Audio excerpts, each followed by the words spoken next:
欢迎大家收看 I Love Art， 我是 Julie 谢婉如。文化也是艺术，透过不同文化间的交流，传递了艺术的影响力。今天的来宾曾经是 AIT 的处长，现在他是国立阳明交通大学的副校长。欢迎今天的来宾司徒文教授 Dr. William Stanton。感谢你请我来访问。Thank you so much, Bill. Thanks for coming on the show. 哇，你中文讲得还不错啊。No， 不太好。Bill， 我想问你，就是你的中文名字司徒文，这是从哪里来的？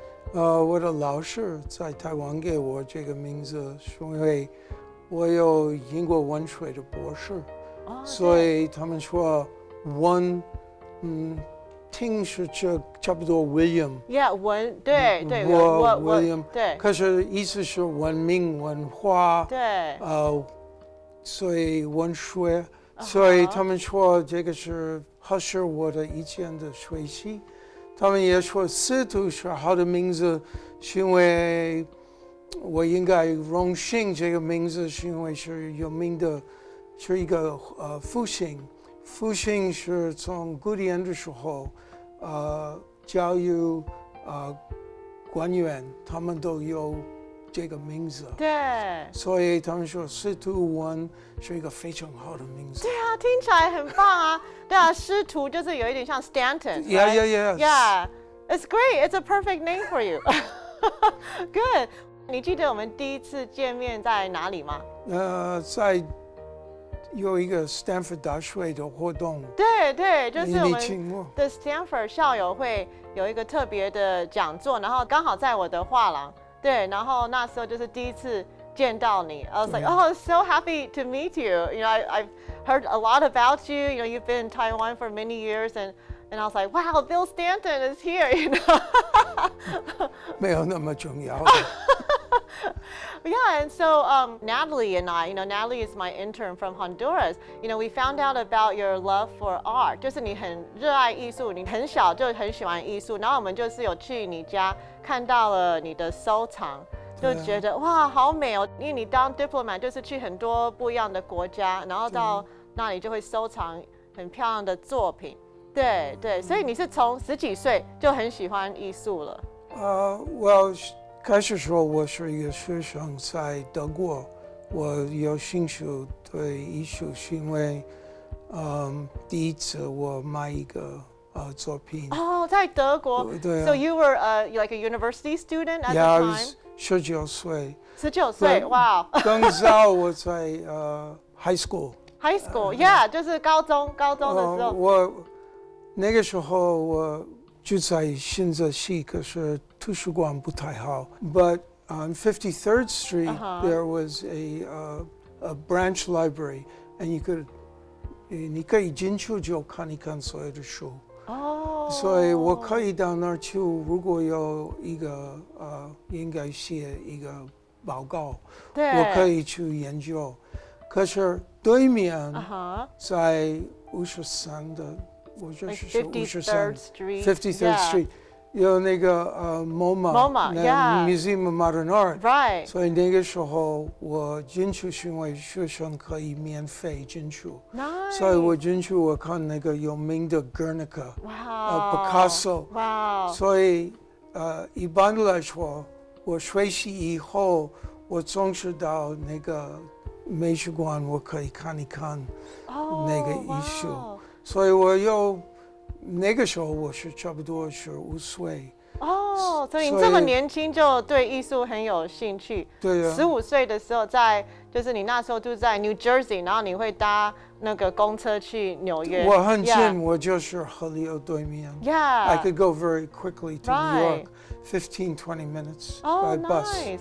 Wow. So since you were a teenager, you had an interest in art, and then later, you said your first artwork collection was in Germany. Right. Okay.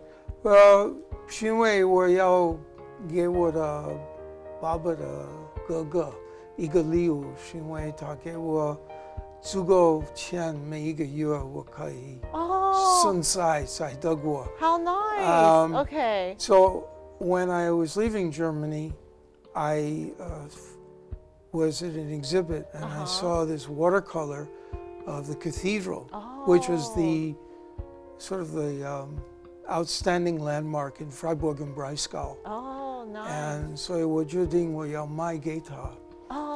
买给你的 uncle. 对啊。Okay. Uncle. 所以我买了，我回家，可是他没有兴趣。他没有兴趣。Okay. 所以你就自己收藏。所以我自己的礼物。Yeah. 没有那么贵，可是 for me it was very expensive. 所以我非常高兴。你可以自己留着。对呀。Oh, where was your first post as a first diplomat? Post was Beirut. It was Beirut, Lebanon. Which was okay. There was still always fighting going on, so it was a war zone. So in general, people weren't thinking about art very much. Okay. But there was a restaurant I used to go to called Smuggler's Inn, by a relatively young man who had opened this restaurant, and it was not far from my home, and he had a great interest in art. And he was of the view, though war had ravaged Beirut, and there was fighting all the time continuing, that people should still have time to see art and culture. So he arranged a couple of times for street fairs where artists would exhibit their works. Oh, that's so nice. And it was a way for people not to just think about death and destruction. And yeah, because art has healing properties, it's like healing for the soul. Right. Yeah. And he thought that was very important. So I went there, and art fairs I've always found are a good way to buy art, because generally it's the artist selling, and therefore they're not as expensive. And in those days I didn't have as much money, but I had enough to buy a few works, and I brought them back with me. Been with me ever since. Yes. So we saw, a couple of your paintings from Beirut when we went to your house to look at your home collection. Is there one particular you want to talk about? Well, the one that I liked the most was a watercolor of, it was a bit abstract, but it was, whirling dervishes are that sect of Islam, which is much more mystical. And they're, particularly it started in the famous poet Rumi, belonged to that, was of that belief. And I think it's still practiced very much in Turkey. But in any case, it was a watercolor abstract watercolor of people with colorful costumes dancing in a circle, because the idea is you dance in a circle and your spirits become one. And your spirit rises to the heaven, to God. And in the painting you see the colors of, very abstractly, of people dancing, very bright colors. But then above them you see a smaller, more unified range of those colors. That's their spirits rising to the heaven. So I thought that was quite interesting, because it was a very spiritual perspective in a country which was just war-torn. Oh, wow. Yeah. Okay, so when you saw that painting, you felt like a special connection to it. Yeah. Okay, and then after Beirut, you were stationed also in South Korea and also Australia. Well, the very next post was actually in, I came to Taiwan to study Chinese, and then I went to Beijing. Oh, okay, yes. And then after that, I went to Pakistan. And you were in Pakistan, wow. And I never saw anything in Pakistan other than, again, some carpets that I okay. really wanted to buy in terms of art. There wasn't that much I saw. There weren't art galleries. Okay. And then, you know, I had another tour in Beijing, and also tours again in Washington. And my next place was to go to Korea. Oh, okay.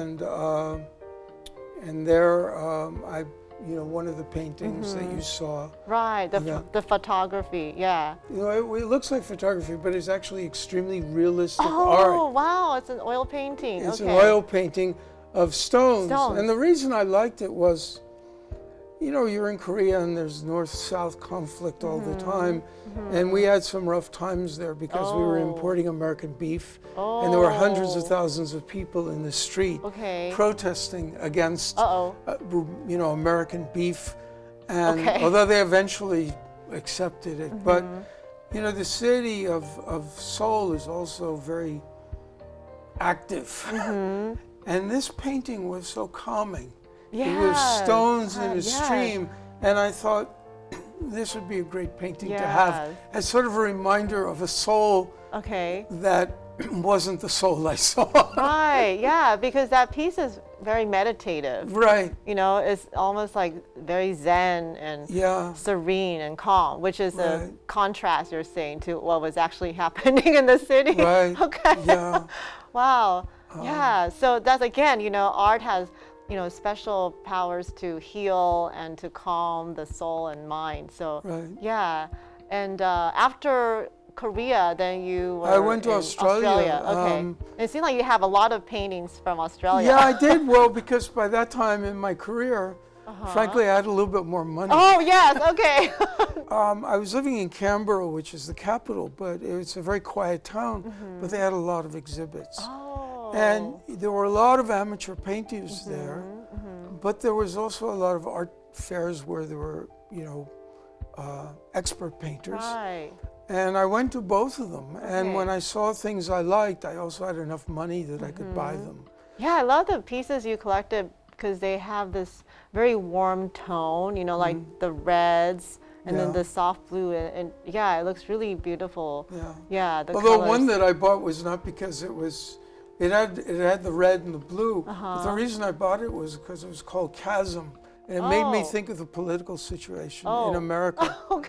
The Reds, you know, the Republicans, and the Blues, the Democrats. And there's sort of a line, it's an abstract painting, a line between them. And the name the artist gave it, it was by a teacher of fine arts at Flinders University in southern Australia. But I enjoyed buying that. But so because of your background, when you looked at that piece, you interpreted it with your political lens. Yeah, and also you have a painting from a Taiwanese American artist. Yeah, then my last posting overseas after 31 years in the Foreign Service, I was fortunate to get a 3-year tour in Taiwan. And while the U.S. government has a program for ambassadors or ambassador equivalents called Art and Embassies, and the whole idea is to find, the State Department has its own collection, but they will also, depending upon your interests, they will go out and find artists. And there's sort of a bargain. The State Department pays for insurance for the paintings. They pay to hang the paintings professionally. And they pay for shipping costs. And in turn, the artist gets to exhibit a work in an ambassador or a director's house. Where many people who are prominent, who are sometimes very wealthy business people or political leaders will come, go and visit. And they will decide they want to buy the painting. The only agreement is the painting won't actually be delivered till the ambassador leaves. And they take out all the paintings. So actually, many of the works in my house were sold by the time I left, including by one artist, Lee Won, who's Taiwanese, but Taiwanese American. And she does seascapes and firescapes and landscapes. I was really fascinated by her paintings. I couldn't buy either of the 3 paintings that were in my house that she had. They had been sold. But later on, because she was appreciative because she got a lot of publicity right. while she was exhibiting, Okay. went on to open a studio here. She had previously, her studio was in New York. And I went, and one day I bought one of her paintings. Oh yeah, it's beautiful. The blue, it's like Seascape. the ocean. Yeah. Oh, nice. So, but I brought nice. other paintings here too. Yes. I mean, So throughout all your posts and traveling all the world, you pick up pieces that you had a special connection to. Yeah. you need things that you bring with you to remind you of where you've been. It's sort of, your home sort of travels with you. Yeah. So I'd always bring my books, but as I collected more paintings, art, I would bring the artwork with me, and I would feel like I was still at home. Right. And every time I looked at it, it would remind me of experiences in those countries I'd been in. Oh, how lovely! Wow, thank you so much, Bill. Yeah， 真的感谢 Bill 你的分享。Bill 的收藏就像是记录着30多年的外交官经历，也让我们欣赏到其他国家的艺术品。休息一下，再请 Bill 分享他在台湾的生活故事。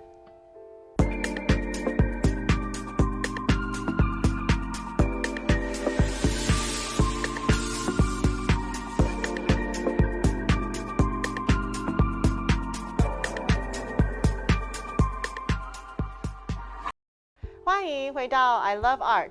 那 Bill 从2009年到2012年担任 AIT 的处长。Yeah, and Taiwan was also your last stop, right? And before you retired. What did you think of Taiwan when you first came? 就是你第一次来台湾的时候，你的印象是什么？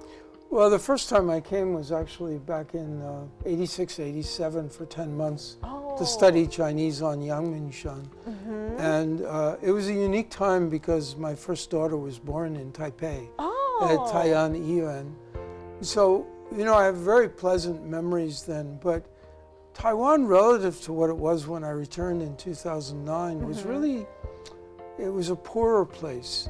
In 86. 86, there were no subways. It was much more polluted. Okay. There was less green area. There were no foreign restaurants. Okay. People weren't dressed as well. It was just less prosperous overall impression. You went to the area of what now is Xinichu, and it was mostly like farmland. Right? Yeah, it was farmland. So, there was no 101. Okay. But the thing that charmed me about Taiwan, even though it was not as developed, of course, when I went to China, it wasn't that developed either, was that people were so friendly to us. One of the big differences, and it really came home to me when we went back to the States, first time we went back with our baby daughter, is in America, people would tend to find babies very disturbing. You'd go to a restaurant and they want you, can't you make your baby shut up? Or in an airplane. Like, please sit me as far away from that family as possible. But in Taiwan, you would go to the local restaurant and get some jiaozi or whatever. And people would come over, and particularly because it was a foreign baby, which they wouldn't see this tiny baby, they all would want to, touch her and talk to her. And they would give us all kinds of advice. In general, yes, they love to give advice. Your baby is too small. She should be home. And you just had this baby. You should be back home. And you're not supposed to shower. and so they were, but it was all, kind-hearted. Yeah, they treat you like family, the Taiwanese people. We were immediately family. So that was one of the very positive things even back then. Everybody was very kind. When I got here in 2009, there'd been a real transformation. Yeah. When I had first been here, whenever it rained, the streets flooded, for example. Oh. Because there weren't drains as much. And if you got your car washed, there were people on the street who'd wash your car. But then if you put it back out on the street, which is where the only place you could park, in 3 or 4 hours it'd be covered with soot again. Oh, okay. But that wasn't true any longer. Oh, okay. It was a cleaner, it was a greener, it was still a very friendly place. Yes. There were more stores, there was more restaurants. Yeah. It was a more lively place. Right. And people were clearly, it prospered. Yeah. It wasn't as poor, it was much more developed. So it was a very positive thing to see, made me very happy. Oh, good. I mean, so happy that you decided to stay in Taiwan after your retirement. Well, I left Taiwan. I mean, I always say that and people look at me with a skeptical eye. But I lived in many countries and traveled in many more in my life. And I was happy here, so I didn't see any reason to go. It's also convenient because I have a daughter who married an Australian and lives in, she was the one who was born in Taiwan. Oh, yes. She lives in Melbourne. Okay. I have another daughter who lives in San Francisco. Oh, so it's right in the middle. It's sort of in the middle. The other thing is I've made friends here. Yeah. You know, I've been able to work here. I've had taught now at first for a year at the Taiwan American School, then at Tsinghua for 4 years. I ran a little think tank, Yanjiao, and then I went to Taida for 2 years. I've been at Yangming Jiaotong now for going on 2 years. Nice. And I've been always welcomed. You know, I have a good bit to offer. Yes. Just simply because of my diplomatic experience. Yeah. It's a place where it's easy to make friends. Yes, it's true. It's a very safe place.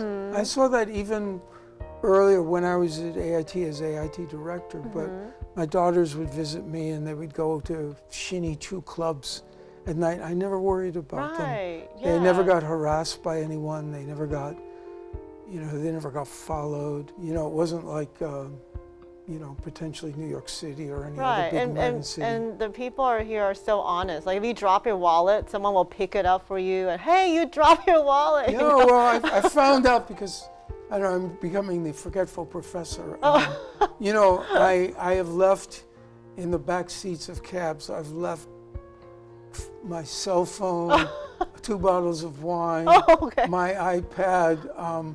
Just many things over the years, and I always get them back. People are very honest here. Yeah, I think so and too. And very kind, basically. So what are some places that you've been to in Taiwan that you really enjoyed? Lanyu, the island. Okay. I was there when I was a student here. I really liked Penghu. Okay. I've been to Matsu and Jinmen. Wow. I love Taroko Gorge. Oh, yes. And I've been to all the cities, the major cities. I love Tainan, Kaohsiung. Wow. So you've been all over Taiwan. But I think you have a piece from Hualien, like a really beautiful artwork, right? Yeah, I think it's quite beautiful. It's not as beautiful as when I first saw it because it's made from bark. You know, they take the bark off a tree and they pound it until it spreads out. Until it's like so thin, it's a like canvas. Paper? It's like paper. Wow. And I saw an artwork which was a vision, a Yuanjumin vision of Taroko Gorge. And it was white bark and then woven into it with, I guess, wool or fabric of some kind, a abstract impression of the mountains of Taroko Gorge. And it's long, so you get that impression. The lady, when I expressed to her how much I liked it, that it was very beautiful, she wound up sending it to me as a gift, which is a very Taiwanese thing. Oh, she sent it to you as a gift? As a gift. You didn't even know that she was going to send it to you? Oh, wow. I had just expressed it because it wasn't for sale at that point. It was just an exhibit. So what a nice surprise when you got that. The only thing is she matted it on like a plastic backing. Oh, so it wasn't brown, translucent anymore. It wasn't translucent. When I first saw it, it was held up by strings. Right. And you could see the sun coming through it. Oh, wow. And it was really spectacular. So my hope is that one day I'll have a space and a time that I can take off the backing and hang it as I first saw it. Oh, wow. We'd love to see that. Yeah, me too. But I still have it hanging on my wall. Yeah, we saw it. Yeah, when we went to your house to look at your beautiful home collection. So, wow. So throughout, starting from when you're a teenager and then throughout all of your different posts all over the world, and then in Taiwan, like these pieces have become part of your life and your home, right? Yeah. I think, art and culture and literature, I think they're all related. Sometimes, if there's one, having served in Taiwan universities, the one thing I think I regret is there's not more students who get to study liberal arts. Oh, because Taiwan education is so geared toward getting a degree in a particular subject. Right. And there's often not enough time to do other things. Right. And I think that background is very enriching personally for people if you get to do more in that way. Yeah. And then at my gallery, we'll also have like exhibitions for young artists as well. So, trying to support them. That's a great thing to do. Yeah. It's great to encourage young people and young artists. And one of the problems I think in Taiwan is that when I go to some of the annual art fairs here. Oh, yeah, like so much art is so expensive now. Oh, I know. The price range of some of the artwork is it can be quite a big range. Yeah. But right now at my gallery we have an ink exhibition, and there's one young artist from Penghu, and she has like paintings for 3,000 NT. Wow. I need to buy one. Yeah, come on down. After this we can go check it out. It's beautiful. Actually, all her paintings had sold out, and because it was very well priced. Because she's very young and she's just starting out. And so when people saw those prices, it's like, wow, okay, I'll take this, I'll take that. So they became all sold out. So she had to bring in some new pieces. But we can go check it out. And then recently, my sister's friend, I was telling you about my sister, her friend was visiting Taiwan because he's Taiwanese American. And he said the same thing. He's like, I went to so many galleries and they're all so expensive. He said the least expensive was like $10,000 US, And then he came to my gallery and he's like, wow, you guys have a nice selection and, good price range. So he ended up like buying 4 pieces of art. And so, they're getting ready to ship to San Francisco. It's another young artist that we're exhibiting. Wow, thank you so much, Bill, for sharing with us today, your stories from Taiwan and from all over the world. Well, 我上受这个对话，我感谢你。哇，真谢谢你！今天就是很谢谢 Bill 来到 I Love Art 分享他的精彩故事。I Love Art 将邀请更多生活在台湾的外国朋友，分享他们的艺术和文化。谢谢 Bill，I Love Art， 下次见，拜拜。